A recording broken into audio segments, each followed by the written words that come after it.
El aprendizaje basado en proyectos es algo que ahorita está en mucha boga, o sea, está en el discurso educativo, está en los libros, está en la SEP, está en la reforma educativa. Pero si nosotros tratamos de rastrear en dónde surge la idea del aprendizaje por proyectos, nos vamos a dar cuenta que en realidad el aprendizaje basado en proyectos es muy viejo.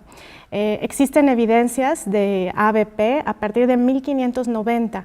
Evidentemente desde 1590 no era como nosotros lo conocemos, con un enfoque constructivista y con un enfoque dentro del salón de clases. Pero desde 1590 se empezó a hablar de proyectos y desde 1590 hubo muchos problemas para definirlo, porque había quienes decían que un proyecto era todo aquello que hacías con el corazón, y entonces bajo ese velo cae cualquier cosa y nada.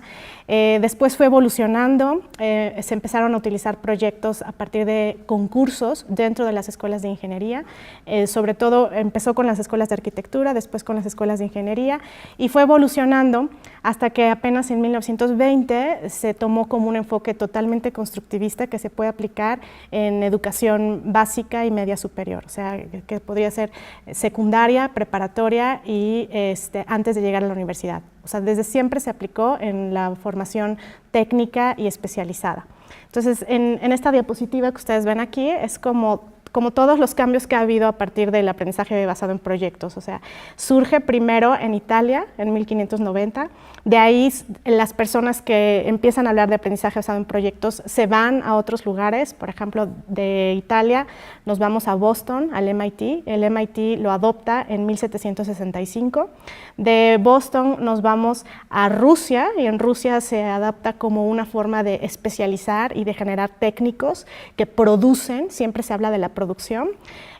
Finalmente ahí volvemos a regresar a Nueva York. En Nueva York surge un hombre que es como el más importante, que es Kilpatrick, en 1920, que habla de aprendizaje basado en proyectos, ya inmerso en un ambiente constructivista. Entonces, en realidad, como pueden ver aquí, no es algo nuevo, no es algo reciente que viene a revolucionar la educación, es algo que surgió hace mucho tiempo y que está en constante evolución.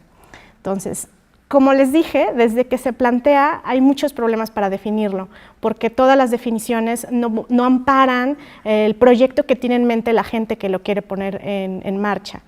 Entonces, aquí no vamos a hablar de una definición, vamos a hablar de las características, de todos los componentes, de toda la estructura, y cada quien construirá su definición, que palabras más, palabras menos, tendrá que ser la misma esencia, que respete todos los componentes de los que vamos a hablar. Entonces, en esta diapositiva, ustedes pueden ver las características de un proyecto. Entonces, primero, el planteamiento tiene que ser un problema o un reto con una solución que no esté descubierta, con una solución que haya que buscar, que haya que inventar, que haya que generar. Entonces, cualquier planteamiento que por default lo que esté mostrando es algo que ya está descubierto o que ya tiene una solución, no es un buen planteamiento para un proyecto.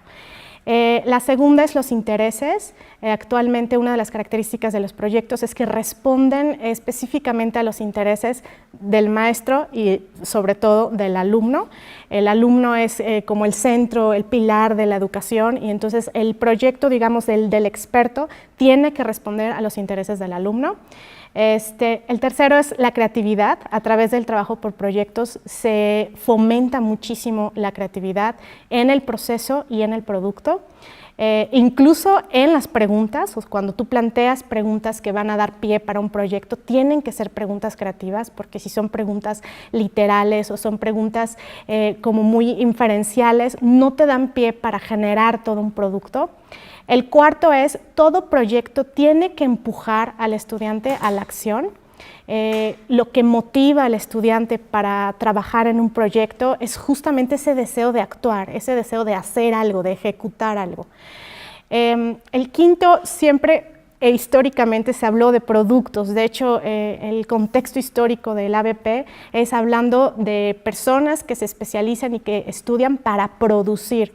Entonces, por default, todos los proyectos tienen un producto. Este producto más adelante vamos a ver que puede ser tangible o puede ser intangible. Tangible es que lo toco, que lo construyen, e intangible puede ser conocimiento. Un proyecto sí puede terminar en la generación de conocimiento nuevo. No puede generar conocimiento que ya está en los libros o que ya está en la red. Tiene que generar conocimiento nuevo. Y eso es un producto.